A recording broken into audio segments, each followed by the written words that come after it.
Good morning. So I thought I would put a video on here of just some how-tos with IEPs. Since we've had so many of them recently, it was kind of a good reminder to me.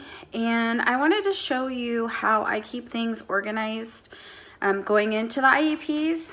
So I actually keep a binder on each of our children, their IEPs, any info related to schools, their progress on goals, their report cards, everything goes into these binders. And that's just one way that I'm able to keep it all organized. And basically, I just use a simple 3-ring binder. Here, I just have it labeled with numbers. And then I find this very helpful is to have kind of like a table of contents page, and it lists the IEPs, whether it was an annual, a triennial, an amendment. It has the date on here.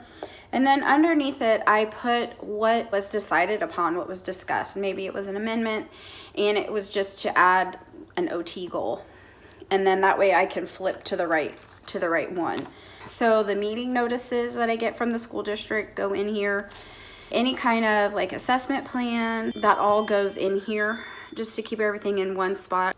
I scan everything in on my printer to our computer, and I have an external hard drive that I keep all of that information on so that I can pull it up quickly if I'm sitting at my computer. I don't have to fumble through the binders. It's all on my computer. I store it using the year first, and then the IEP, the date, if it was an amendment or whatnot. And then each child has their own specific folder on my computer that all of their information goes on. So I wanted to go back and kind of talk to you about some IEP timelines. Say your child is not receiving special education services and the child's falling behind and you just really see that they need some extra help.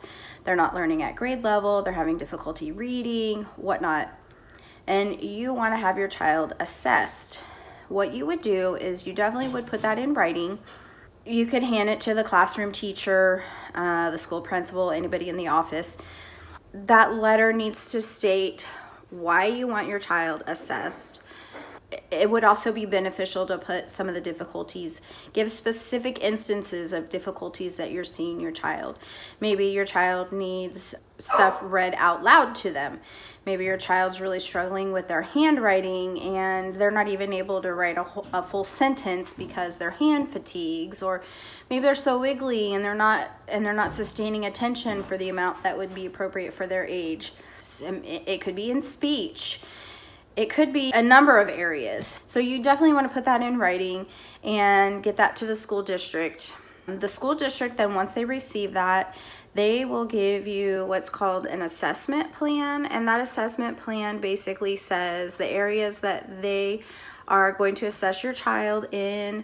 Then you need to sign that, giving them permission. Now, there are instances when school districts can go ahead and do the assessment without your permission. However, just sign if you're asking for the district to do it. So then they have 60 school days in which to conduct their assessment and schedule an IEP meeting. And at that IEP meeting, they will go over the results of the assessments that they found and discuss whether or not your child qualifies. And basically what qualifies your child, it has to be in a specific category. So there's a lot of different categories that your child can qualify under, and that will all be discussed at that meeting. What I like to do, if the school district is performing assessments, then I will request that report to be emailed to me at least 24 hours prior to the IEP, because those reports can be pretty hefty. They can be 20, 30 plus pages long.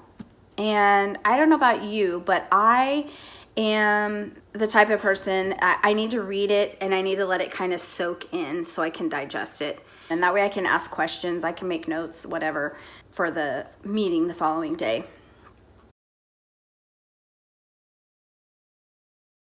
Once the IEP meeting is started, you will sign that you are there in attendance. It doesn't mean that you agree to anything. It just means that you were present for the meeting. During the IEP meeting, you should also receive a copy of your parents' rights, procedural safeguards. These are basically your rights as a parent. Our district puts it on this bright pink piece of paper. We've been to so many IEPs. I actually have several copies of these in each of the children's binders. And so that just lets you know what your rights are. And then you will have a chance to discuss the findings, talk about what services your child needs to help them succeed, and then also what goals the child is going to be working on in the classroom. But basically just know, if you agree to everything, then at the end of the meeting you can sign that you agree. I know a lot of advocates that I have talked to say, don't sign it that day. You can always take it home. Whatever services the child was receiving prior will stay put until that new IEP is adapted. If you don't agree, you can always ask for further assessments. You can get your own assessment. You can file a hearing. You can file a complaint. In my experience, I like to keep open communication with the school district, with the staff, with my children's teachers, with the providers. I always find that best. If you can clearly communicate what's going on with your child, what you feel that your child needs, and how the district can provide that. That's the best case scenario. I am going to list at the end of this video some websites that I use just to look up. So one is rightslaw.org. Another one is A Day in Our Shoes. And the third one would be understood.org. And I will put those in the video, as well as a link in the comments down below.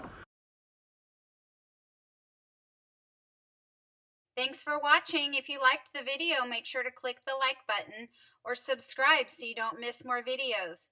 You can also follow us on Instagram or Twitter, or visit our blog, DivergingLives.com.